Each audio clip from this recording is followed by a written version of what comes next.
Olá, querido aluno, eu sou o professor João Carlos e iniciamos agora o estudo da unidade 4 da disciplina Arte e Musicalização aplicadas à educação, tá bom? E como você tem em mãos o nosso livro, você sabe que a unidade de hoje nós discutiremos um pouco sobre o panorama da história da arte e, naturalmente, vamos olhar, discutir, analisar alguns períodos, por isso que é um panorama, nós não vamos, né, e não há espaço para que a gente discuta todas as características de todas as estéticas artísticas, de todos os movimentos, mas um olhar geral para a arte no Ocidente, para que a gente olhe os principais momentos, as principais civilizações, e que a gente identifique ali algumas contribuições que essas civilizações, que esses artistas tiveram para a história da humanidade, lembrando que é um olhar, né, como se fosse uma linha histórica e que a gente consiga identificar dentro desse panorama aspectos importantes para a nossa formação, naturalmente para que a gente possa aplicar isso na sala de aula, futuramente enquanto professores, enquanto pedagogos, e que isso possa ser esmiuçado, né, para aqueles alunos que estão tanto na educação infantil quanto no ensino fundamental, tá bom? Então, para que a gente comece a nossa reflexão, trago aqui um pensamento, né, de Rubem Alves, para que a gente inicie e introduza a unidade 4. Ensinar é um exercício de imortalidade. De alguma forma, continuamos a viver naqueles cujos olhos aprenderam a ver o mundo pela magia da nossa palavra. Então, olha que bonito, né, e que profundo é o que o Rubem Alves nos apresenta. A ideia de que a nossa profissão, nossa função enquanto professores, enquanto corpo docente, é de perpetuar ou de ser imortalizado nos olhos, na mente, no coração dos nossos educandos, dos nossos alunos, né? E às vezes isso parece assim tão distante, tão vago ou tão pouco concreto, mas é muito fácil que a gente verifique isso quando você relembra de um professor ou quando você reencontra um professor seu, as memórias que você tem com esse professor ou com aquela instituição que você estudou. Então, de alguma forma, nós imortalizamos os nossos professores, as escolas pelas quais nós passamos, o que acontece também com a arte, né? Então, um grande artista, uma grande obra, ela se torna imortal, ela se torna única, né? Ela viaja ao longo do tempo, mesmo que ela tenha ocorrido há muito tempo atrás, tenha sido concretizada há muito tempo atrás, você tem essa ideia básica de que ela se torna imortal aos olhos daquele que contempla, daquele que está lá para apreciá-la, que sabe da sua existência.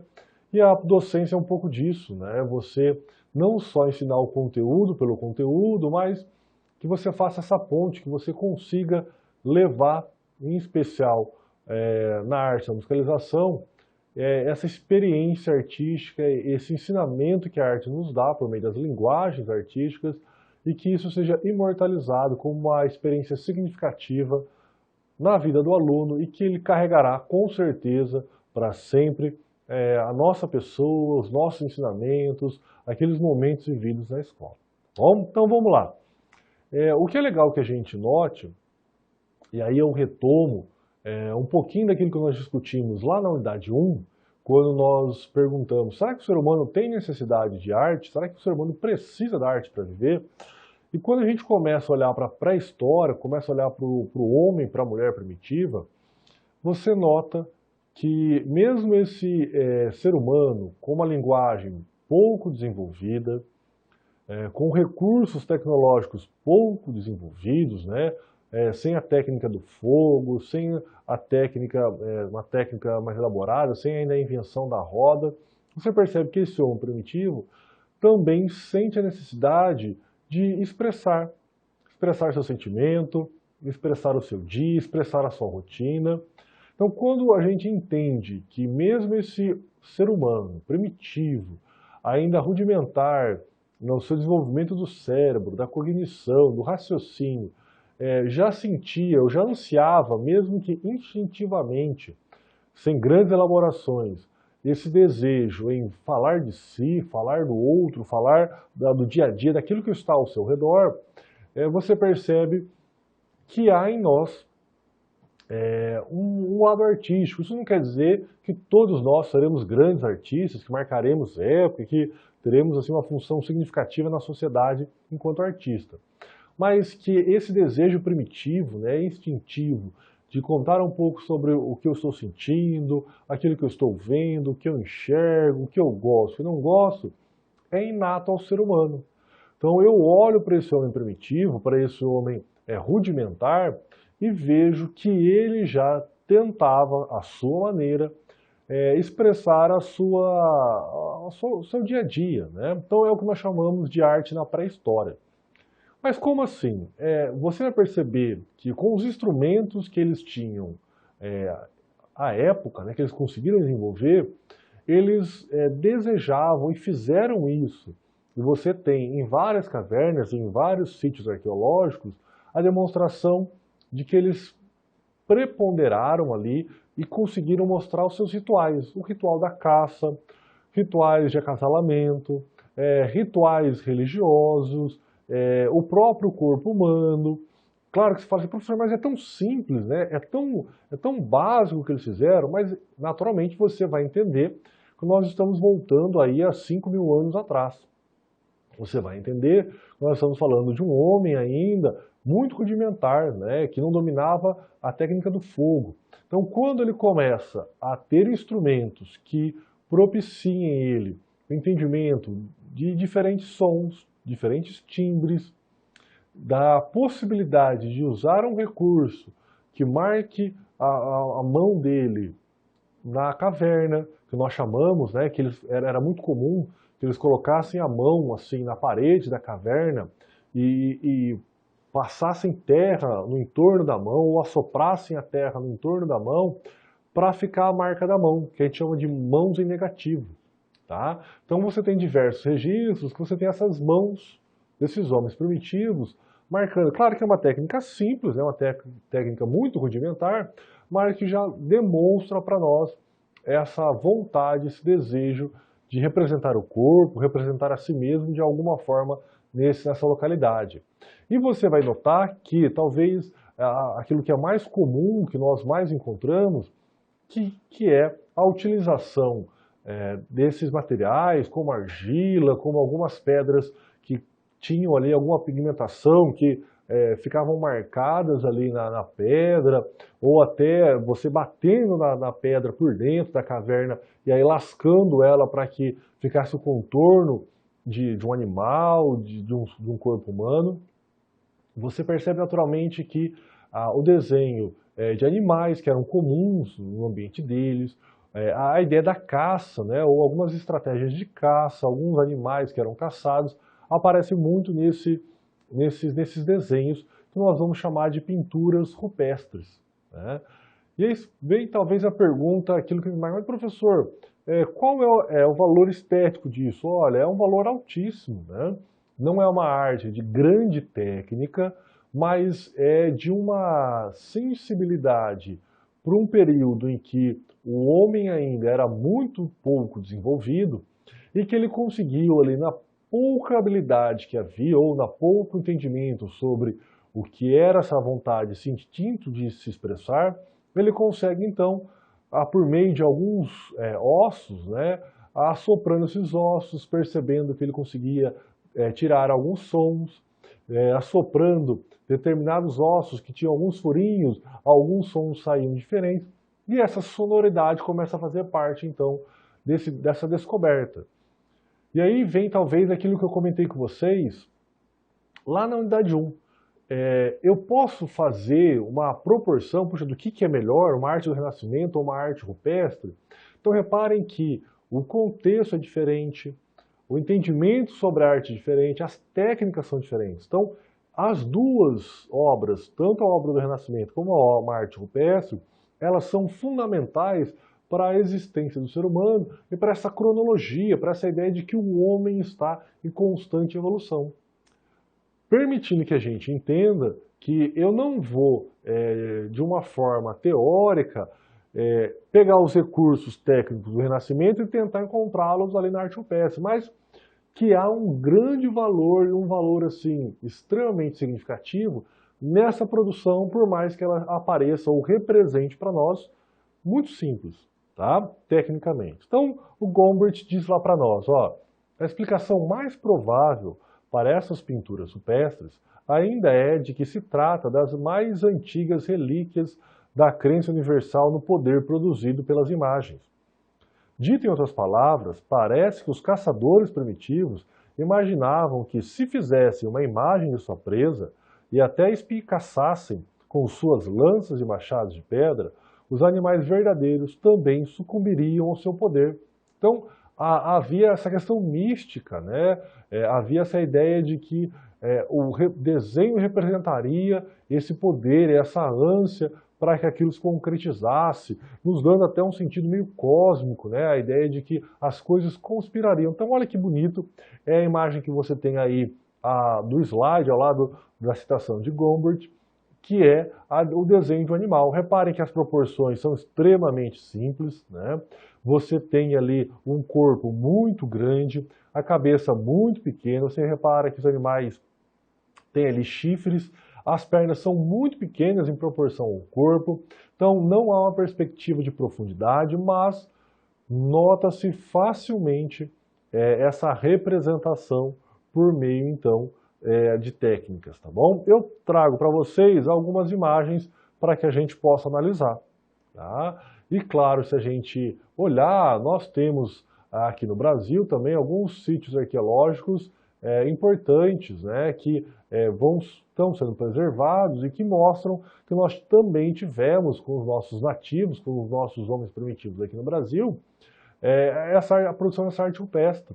Né? A própria ideia da produção indígena, da argila, dos vasos, né, com a cerâmica, mas também do uso de uma vegetação, de alguns tipos de capim, para que produzissem como se fossem, né, baldes, né, como se fossem ali potes para você armazenar. Tudo isso entra nessa produção ainda muito simples, rudimentar, mas que evidencia essa necessidade de que a arte tivesse uma função social, uma função prática para nós. Então a primeira imagem que você tem aí, do lado de cima, do lado esquerdo, perdão, a imagem em cima, você repara que a representação por meio de uma tinta ou de terra, ou algo muito simples e vermelha, na pedra cinza, de um animal. Um animal também que aparentemente tem chifres, que é um animal ali quadrúpede, a sua também cabeça é representada de uma forma muito simples. Se você olhar o desenho que também está em cima, à sua direita, você já nota que é uma representação de seres humanos, né? Você já tem algumas formas humanas sendo representadas, você nota ali, tanto na parte de cima quanto na parte de baixo, alguns animais. Você percebe que alguns animais são do mesmo tamanho que o ser humano, o que nos dá uma ideia de que havia dificuldade com essas proporções, né, do tamanho do homem, do tamanho do animal. Há ali, né, uma questão espacial também muito interessante, porque se a gente fosse entender ao sentido de que as coisas estão colocadas ali sem ter essa noção de profundidade, ou de quem está em cima, quem está embaixo, tá? Se você olhar a imagem que está embaixo, à sua esquerda, você nota uma técnica diferente, né? Não é uma técnica de pintura, mas uma ideia de você esculpir na pedra. Então você percebe que você tem ali, ó, logo em cima, uma tentativa de esculpir um animal.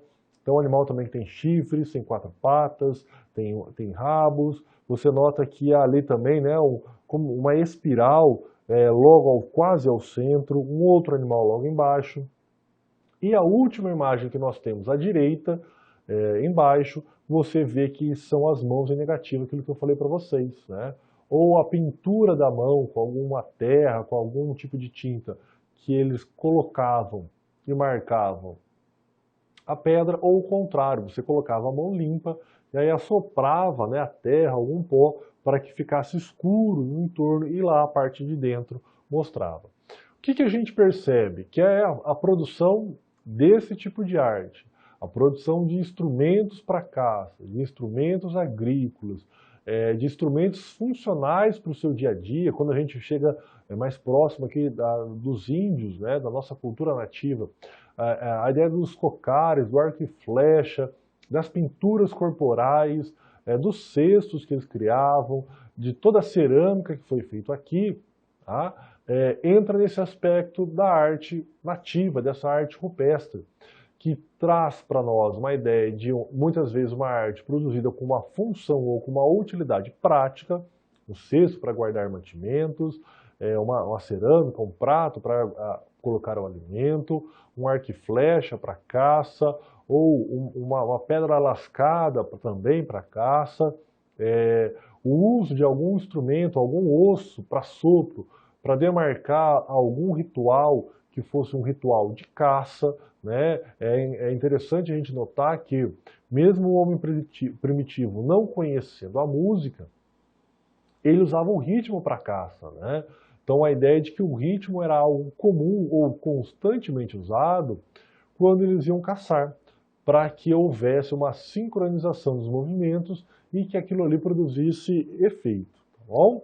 E aí nós chegamos em outra civilização marcante, que é o Egito Antigo, que nós partimos para uma civilização culturalmente muito rica, né, que muita gente às vezes esquece, né, mas o Egito está ali na África, né, surge o grande império, né, às margens do rio Nilo, que tem uma história maravilhosa, que vai se destacar primeiramente com uma cultura religiosa muito forte dos faraós, e que dentro dessa cultura religiosa você vai ter a enfatização de aspectos arquitetônicos, primeiramente, né, com os túmulos que eles chamavam de mastabas, que seria talvez a ideia original ou inicial da pirâmide, que eram construções ainda menores, né, de poucos metros, mais quadradas ou retangulares, que eram túmulos e que futuramente vai dar origem nos grandes faraós às construções, né, já em forma de pirâmides, desses túmulos que são monumentais, que ainda sobrevivem algumas delas, e que estão lá elencadas entre as 7 maravilhas do mundo.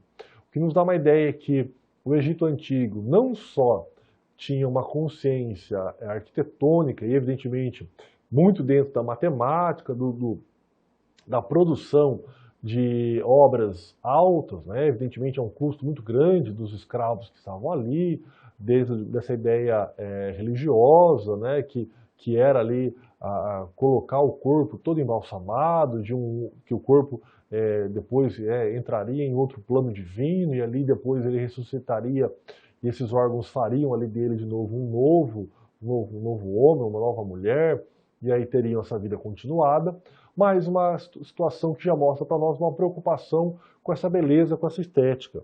E claramente, quando a gente percebe a cultura egípcia, você nota que há também uma preocupação com algo que talvez para o mundo moderno é tão comum, que é a maquiagem, que é com o desenho, né, tanto dos olhos, tanto ali a pintura da face, tanto com o vestuário, tanto ali com os tipos de coroa, que entram nessa produção artística fundamental.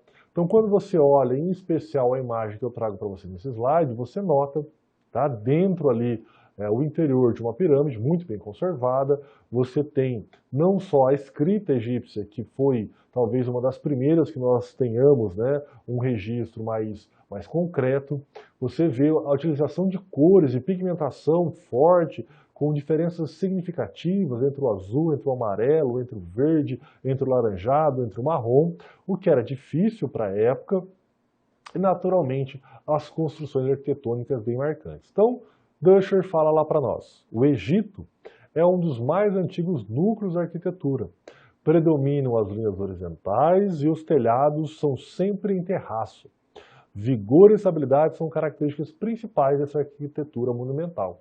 É evidente que falar sobre as pirâmides é algo assim realmente impressionante, né? Você ter a possibilidade de imaginar que isso há 1000 anos antes de Cristo, né? Você teve a condição de um povo com um desenvolvimento matemático, arquitetônico, que produzisse uma obra grandiosa, que dura aí 2.000, 2.500, 3.000 anos, é algo assim único. Mas o que a gente às vezes esquece é que alguns aspectos são extremamente bonitos na cultura egípcia, em especial na representação do corpo humano. Então, como várias divindades da religião egípcia, ela era voltada para o culto aos animais, ou seja, os animais representavam algum desses deuses, os faraós, né, sempre estavam associados também a um animal. Você nota que em cima de diversas cabeças de deuses, ou dos próprios faraós, que eram considerados deuses, ou de um sacerdote, ou você tem um animal em cima dessa cabeça, ou a própria cabeça do ser humano é representada com esse animal. Tá? Como é o primeiro exemplo que eu tenho para vocês, a imagem que está em cima à sua esquerda. Então você olha lá e você percebe que o personagem que está à sua esquerda, tá? Ele tem a cabeça representada por um animal. Mas note que tanto o faraó que está ao centro, ali né, em cima, ali, como se fosse uma tiara, você também tem um animal representado e você tem também, naquela que aparentemente ali é uma serva, ela tem em cima né, da sua cabeça um passarinho também representando a sua função. O que é legal? Se você olhar os egípcios, eles não conseguiram ter duas dimensões importantes que a arte vai ter depois, que é essa ideia da profundidade. Então você repara que os desenhos e as pinturas, elas não trabalham com a profundidade, e o corpo humano, elas seguem o que nós chamamos de lei da frontalidade. Então se você olhar aqui essa imagem de novo, o que você vai notar? Que todo o rosto está de perfil, né, como se ele estivesse olhando para o lado, mas repare no tronco, tá? O tronco desse ser humano, ele está de frente. E aí, se você olhar as pernas, em especial daqueles dois homens, né, tirando a mulher ali que está de saia, você repara que as duas pernas, elas são as pernas como se estivessem também viradas para um lado só. Então é como se ele tivesse duas pernas esquerdas ou duas pernas direitas, mostrando que há uma dificuldade imensa nessa representação do homem de frente, né, do rosto de frente, do tronco de frente e das pernas de frente. Então, é muito comum você ver essa lei da frontalidade em várias representações artísticas do Egito Antigo. Tá? Então, havia essa dificuldade de proporção, de representar a profundidade. Então, o rosto, normalmente ele está sempre como se estivesse olhando para o lado, o tronco de frente, mas as pernas elas estão também de lado. Tá? As cores é algo extremamente bonito. Se você olhar a segunda imagem em cima, à direita, né, você tem a capacidade gigantesca de esculpir em pedras, em reproduzir né, o corpo humano, os faraós, ali numa escultura de pedra gigantesca, grandiosa. Se você olhar abaixo, essa imagem que está abaixo, ao lado esquerdo, uma técnica que eles dominavam, que é a utilização do metal, do ouro, né? Se você olhar de novo, né, essa maquiagem também fica muito clara e visível na representação desse busto de ouro que você tem, especialmente as linhas dos olhos, essa ideia né, de olhos muito parecidos com os olhos dos gatos. Você vai ter a ornamentação que era comum, que ficava em torno da cabeça e no queixo do próprio faraó. E a última imagem, talvez a mais simbólica que nós temos, as pirâmides do Egito, que são construções milenares e ainda resistem para que a gente possa visitar, para que a gente possa ter. Então, são contribuições assim riquíssimas dentro de um aspecto movido por uma cultura de uma religião muito forte, de um poder econômico e financeiro para a época gigantesco, né, um grande domínio ali no norte da África e que produziu obras monumentais para nós, que nós podemos apreciar até hoje.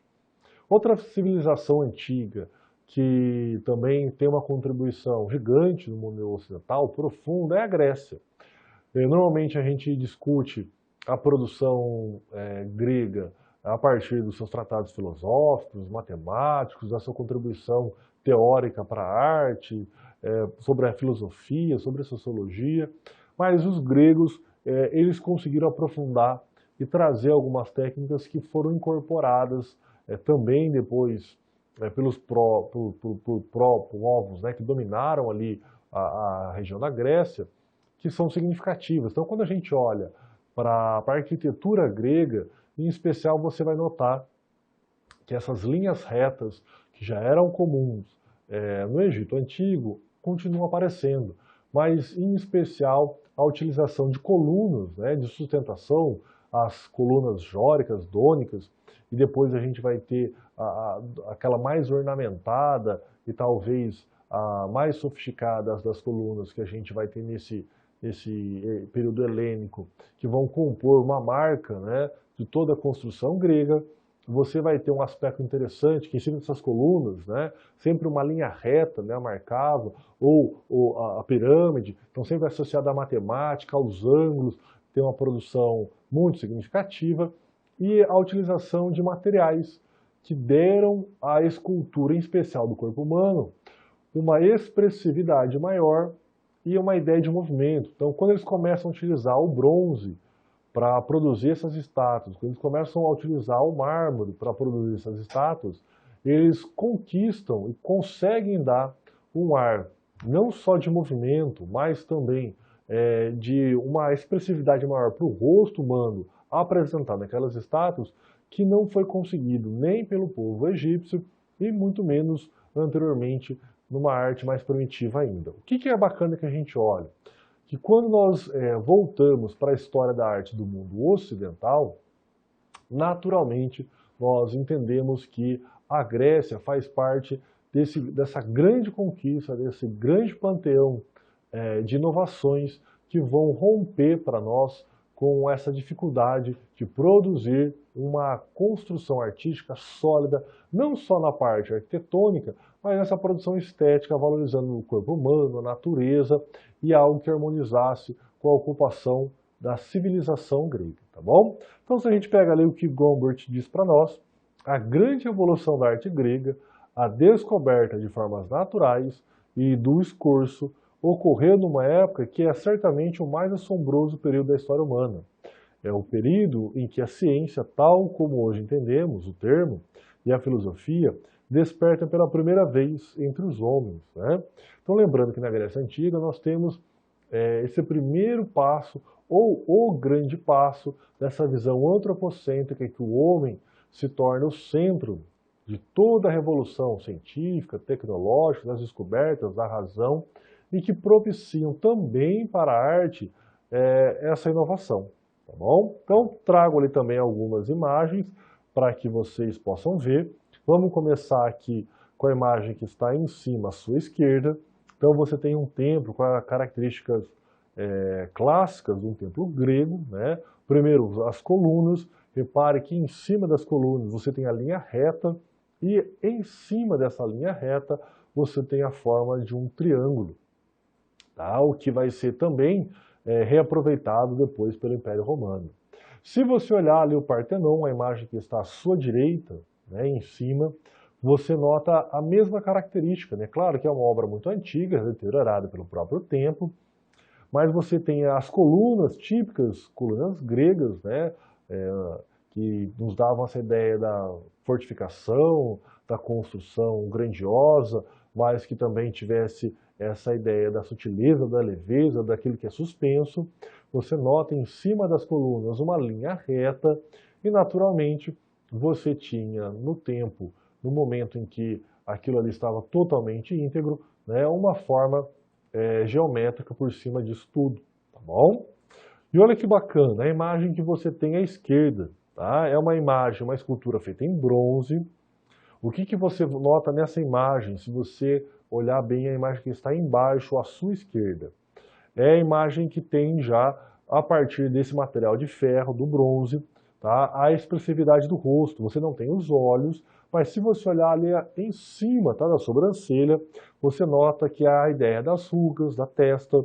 Se você olhar, tá bom, embaixo dos olhos, há a marcação das pálpebras, talvez ali por um cansaço, ou alguém já lutou algumas guerras. Você nota a própria barba com ranhuras, né, nos dando essa ideia dos fios, dos pelos, e naturalmente quando você olha para ele, já há por causa da utilização, do manuseio desse material, a impressão desse movimento, de uma expressividade maior. O que vai ficar assim muito bem representado, essa expressividade, na imagem embaixo à sua direita, tá bom? Onde você tem uma construção em mármore, mostrando a perfeição, né, do corpo humano, tanto do corpo masculino quanto do corpo feminino. Se você notar, você percebe facilmente os músculos, os ossos, algumas veias, você percebe que o cabelo, tanto do homem quanto da mulher, há uma sensação de movimento, você nota uma expressividade nas duas imagens, no rosto do homem quanto no rosto da mulher.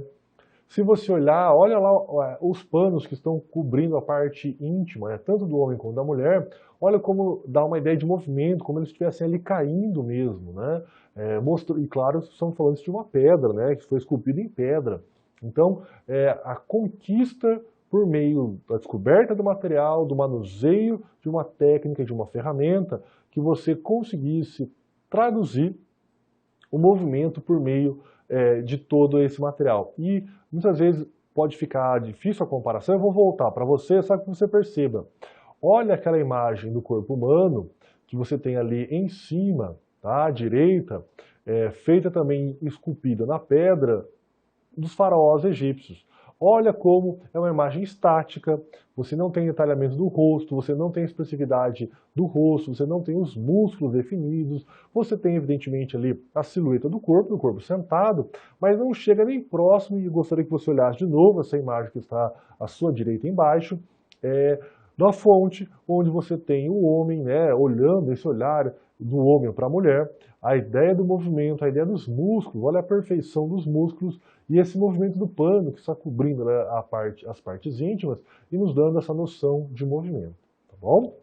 Outra civilização que a gente não pode deixar é o Império Romano, que a gente vai simbolizar aqui por Roma. Nós temos que lembrar, né, que o Império Romano ele tem um domínio gigantesco por quase todo o território europeu, por grande parte do norte da África, por parte do que nós chamamos de Oriente Médio e até alguns aspectos ali mais próximos do que nós temos da Ásia. Tá? Por que eu falo isso? Porque se você olhar a história da arte romana, você vai notar que muitos dos artistas, dos artesãos gregos foram levados para Roma. Então você tem uma continuidade e um aprofundamento com esses materiais, com essa valorização do corpo humano, essa ideia de ter o homem como centro, ter a razão e a ciência como centro, que vão valorizar o desenvolvimento matemático, arquitetônico, que conduz que a arte romana, em especial quando a gente olha, né, para Roma, né, a cidade de Roma, para produções e obras grandiosas, né, monumentais que marcam. Mas uma coisa curiosa e que é muito marcante no Império Romano são os arcos. Os arcos que vão propiciar os aquedutos, né, ou seja, que eles vão conseguir levar águas a longas distâncias e de uma forma muito mais segura e muito mais tranquila. A imagem que eu trago para você aqui é algo que vai ser comum, tá, quando você passa ali por Roma ou pela região de Roma, que são as pontes, né, também com essa forma de arcos, são muito comuns. Essa ideia matemática, né, que o próprio Da Vinci desenvolve para nós, como você monta isso, se torna algo belo, forte e que sustentava naturalmente um grande peso por cima. Então, quando você olha para a produção romana, e aí eu trouxe para vocês alguns exemplos, você tem características fundamentais. Então, a primeira imagem que eu trago à sua esquerda é a do Coliseu, talvez a obra mais representativa de Roma que nós temos, né, ainda ela está lá presente, apesar de deterioração do tempo, mas você vai notar que são 3, entre aspas, andares ou camadas de arcos. Você vai perceber que eram 3 andares, olha que nós estamos falando de uma obra aí com mais de 1.500 anos, tá bom? Que você tem uma obra produzida com 3 andares de arcos, que havia para nós um andar de subsolo e que comportava muita gente, né? Você tem o velódromo de Roma, que não existe mais, havia é uma constatação histórica de que ele foi feito para comportar 120 mil pessoas, né, que era próximo ali do Coliseu, mostrando a grandiosidade e a opulência dessa obra produzida nesse momento e, evidentemente, do poder do Império Romano. Quando você olha para a imagem que está à sua direita em cima, você nota essa continuidade dos traços gregos, né? Então você tem colunas, você tem em cima dessas colunas essa linha reta, depois essa forma geométrica, no caso triangular, só que olha que curioso, tá bom? No meio, rompendo essa linha reta e rompendo esse triângulo, se você olhar bem, você tem um arco. Então, uma marca já do próprio Império Romano. Quando você olha para baixo, para a imagem embaixo, melhor dizendo, tá? É uma imagem mais aérea de Roma, você nota as cúpulas, né? As cúpulas das igrejas, que são uma marca não só desse período do Império Romano, que vai ser depois resgatado, tá? Em outros momentos, as próprias igrejas bizantinas, em especial do Oriente, elas vão trazer um certo regresso na questão da proporção, da profundidade das imagens, mas conservam essa ideia da cúpula, do arco, sendo utilizado nas construções ali de Roma. E aí, ali a Praça do Vaticano, a imagem que está à sua direita embaixo, tá? Que ela também, se você não conhece, né, ela tem essa forma ovalada, né? Então ela é uma linha reta, são vários pilares em linha reta, e depois eles fazem como se fosse um círculo, que dentro dela está a Praça do Vaticano. Em cima você tem ali os diversos apóstolos, os diversos santos representados em cima dela. Evidentemente não é um caminho aberto para o público, mas é possível caminhar ali, e que já nos dá de novo essa representação dos pilares, essa cultura que vem da produção artística grega e também das esculturas que já remetem esse novo material, essa ideia do movimento e que vai compor, mesmo sendo uma produção grandiosa, linhas harmônicas, né? Linhas retas, um círculo perfeito, essa ideia de uma identidade visual. Tá?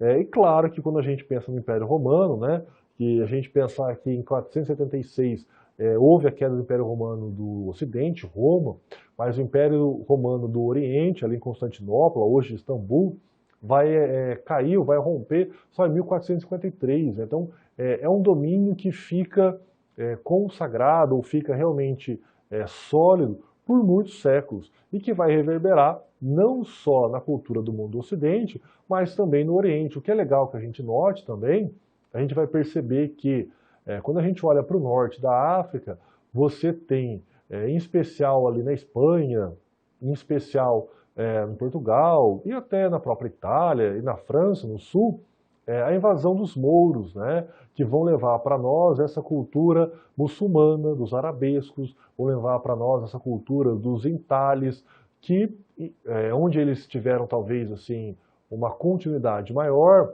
você percebe em especial ali no sul da Espanha, uma profícua produção de arte com influência do Oriente, desses arabescos, desses contornos, que estão junto também com essa arte romana, né, a partir ali do século IV, ligado também à Igreja Católica, tá bom? Então, pensando na arte do Oriente, eu trago aqui para vocês um exemplo.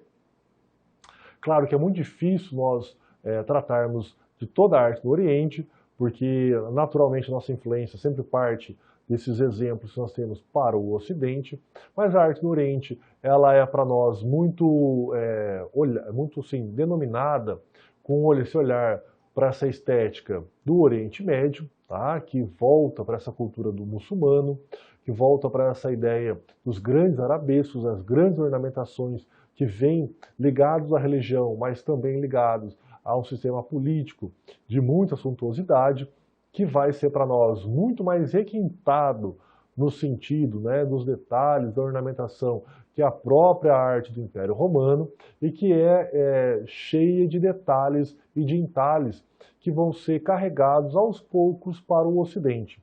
Em especial quando a gente olha, tá, no século V ao século VIII, na região da Pérsia, da Mesopotâmia, onde você vai ter ali, nesse norte da África, esse desenvolvimento, tá, de uma cultura, de uma valorização ligada à religião, tá, que traduz esse sentimento ou essa necessidade do requinte, do refino para valorizar a ideia da divindade, assim por diante, tá bom? Quando a gente pensa numa ruptura nesse período da Idade Média, né, em especial quando a Igreja Católica se torna a grande instituição hegemônica no Ocidente, na Europa, em especial quando a gente está pensando do século V ou do século VI até ali o século XIV, você vai notar que é nesse período da Idade Média que nós temos os movimentos que vai na arte mais voltada da Europa para o norte, da arte bizantina, você vai ter a arte gótica, muito ainda vinculada às tradições e à ideia da Igreja Católica, mas quando nós chegamos ali no século XV, em especial no século XVI, você tem a ruptura com essa tradição, e aí nós temos o Renascimento, que volta nas bases lá da cultura greco-romana, né, ou seja, dos gregos e do Império Romano, e que volta de novo a essa ideia antropocêntrica da razão, de buscar esse alinhamento, né, com a ciência, com a matemática, com a arquitetura, com aspectos mais limpos, né, com linhas mais limpas que a arte produz. E claro, aí nós temos grandes artistas, grandes nomes que marcam para nós a história da humanidade, o próprio Michelangelo, Leonardo da Vinci, Rafael, mais à frente quando a gente olha lá o Caravaggio, quando a gente pensa no movimento barroco e assim por diante. Então, eu trouxe aqui algumas pinturas que provavelmente vocês conhecem, a Última Ceia do Leonardo da Vinci, um pedaço ali da Mona Lisa, você vai ter duas pinturas ali de Rafael, uma que está em cima e outra que está embaixo, e você nota, de novo, a valorização do corpo, do músculo, na perfeição, na ideia dos tons que vão pintar a pele, essa pigmentação que vai ser utilizado para enfatizar e reforçar os tons claros e os tons escuros. Você nota que o ser humano está sempre no centro da pintura, ornado por uma natureza, o aspecto de profundidade que foi perdido na arte bizantina, a ideia da arte gótica, que ela era assimétrica, ela é retomada aqui, a ideia da simetria, dos pontos de referência, das ideias de profundidade, de cor, que foram, em algum momento, tanto na arte bizantina, em especial na arte gótica, foram tomando outras nuances. Tá? E claro, quando a gente olha para o Renascimento, grandes nomes e grandes artistas vão dar, não só no aspecto da produção artística, mas também na produção da ciência, né, desenvolver algumas técnicas que vão ser levadas durante muito tempo. Quando nós chegamos ali no século XVIII para o século XIX, nós temos o Barroco, que é esse movimento que resgata, né, nessa nova movimento religioso, né, quando a gente tem lá em 1517 Lutero, né, se contrariando ou se revoltando com a Igreja Católica com as suas 95 teses, e iniciando um movimento que nós chamamos de Reforma Protestante.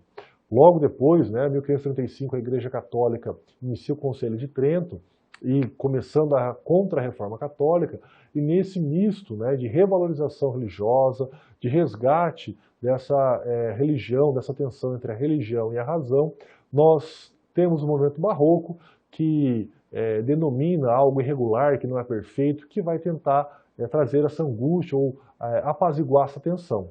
Então é uma obra de arte que ainda valoriza o homem como centro, mas essas tensões entre claro e escuro, o jogo de luzes, entre um erotismo e um certo consentimento, né, um condimento, perdão, essas nuances entre aproveitar a ideia da terra, dos pecados, e ao mesmo tempo ganhar o céu, essas tensões vão aparecer. Como você nota aqui na obra, há um claro choque entre esse homem que está aqui no centro, de uma cor extremamente clara, mais com uma veste vermelha, que é um contraponto com a pessoa que está ajoelhada à sua frente, com vestes mais escuras. Então você tem essa tentativa de um fundo ao lado esquerdo muito mais claro que a imagem que está à direita, ou do centro à direita, usando tons mais escuros. Você vê que o rosto, talvez de apreensão desse menino que está sem camisa ao centro, já contradiz, né, ou é diferente desses dois homens que estão aqui ao seu lado, talvez num riso mais irônico, nos dando essa tensão que aparece na arte barroca. Tá? Nós temos no Brasil o grande exemplo da arte barroca na região das Minas Gerais, né, promovida ali pela ascensão, pela descoberta do ouro, que produz a possibilidade da construção de diversas igrejas, tendo o Aleijadinho como grande nome para nós dessa produção, né, que usava um requinte, uma ornamentação, essa ideia da profundidade, ao olhar para o fundo da igreja, tentar vislumbrar o céu. Algumas técnicas mirabolantes, né, que as imagens acompanham você conforme você vai andando, e claro, o exagero, né, esse exagero que aparece para nós. Quando a gente pensa no Brasil, nós trabalhamos naturalmente com a arte indígena, que é essa arte que vai entrar para nós uma arte mais simples, mais funcional. Também a arte rupestre, que são essas primeiras manifestações do homem primitivo no território brasileiro. O barroco brasileiro, que marca para nós essa região de Minas Gerais, Ouro Preto, Vila Rica, Mariana, Tiradentes, que mostra um pouco desse contexto de riqueza e de opulência que o Brasil viveu, junto com o neoclassicismo brasileiro, com esse movimento, né, quando Dom Pedro II cria a Escola Imperial de Belas Artes, né, traz Debré para o Brasil, né, e nós começamos uma formação mais acadêmica dos nossos artistas, né. O Pedro Américo, que pinta o Grito de Independência, que hoje está lá no Museu do Ipiranga, é um fruto dessa Escola Imperial de Belas Artes. E claro, quando a gente olha mais próximo de nós aqui, do século XXI, olhando para o século XX, nós temos ali nas primeiras décadas do século XX o modernismo, que vem romper, vem trazer, junto com aquilo que acontecia na Europa, né, das vanguardas europeias, o futurismo, surrealismo, dadaísmo, tá? As ideias da própria fragmentação da arte também repercutem no Brasil, e se você lembrar lá nos dias 13, 15 e 17 de fevereiro de 1922, no Teatro Municipal de São Paulo, nós temos nosso grito, né, de independência, numa semana simbólica, né, porque se nossa independência política foi em 1822, 100 anos depois acontece a nossa independência artística, que marca para nós esse movimento, essa transformação da arte também no Brasil. Tá? E para que a gente possa fechar, um poema do Mário Quintana, poeta brasileiro, muito bacana, que produziu bastante aqui no final ali do século XX, tá? Chama Relógio. O mais feroz dos animais domésticos é o relógio de parede. Conheço um que já devorou 3 gerações da minha família. Então, evidentemente uma brincadeira, uma alegoria que ele faz aqui para nós, bacana, a ideia de que o tempo ele é realmente intransigente, né? Você não tem como pará-lo. E, naturalmente, simbolizado pelo relógio, por esse instrumento que, evidentemente, não acaba, é aquele que perdura, mesmo que todas as pessoas da família morram, né? Então, vamos imaginar aquele objeto que é passado de avô para o pai, depois do pai para o filho, e do filho para o futuro filho. A ideia de que ele consome todas as gerações e ele não se consome. A ideia do quanto nós somos finitos e quanto isso simboliza na mensuração do nosso tempo. Tá bom? Evidentemente, a arte tem esse poder de fazer que nós possamos viajar e transcorrer e que ela seja imortalizada, mesmo que por muito tempo, né, ela já tenha sido produzida há muito tempo atrás, mas evidentemente ela tem esse aspecto de sempre ser renovada a partir dos olhos de quem a contempla. Tá bom? Aquele abraço, bons estudos!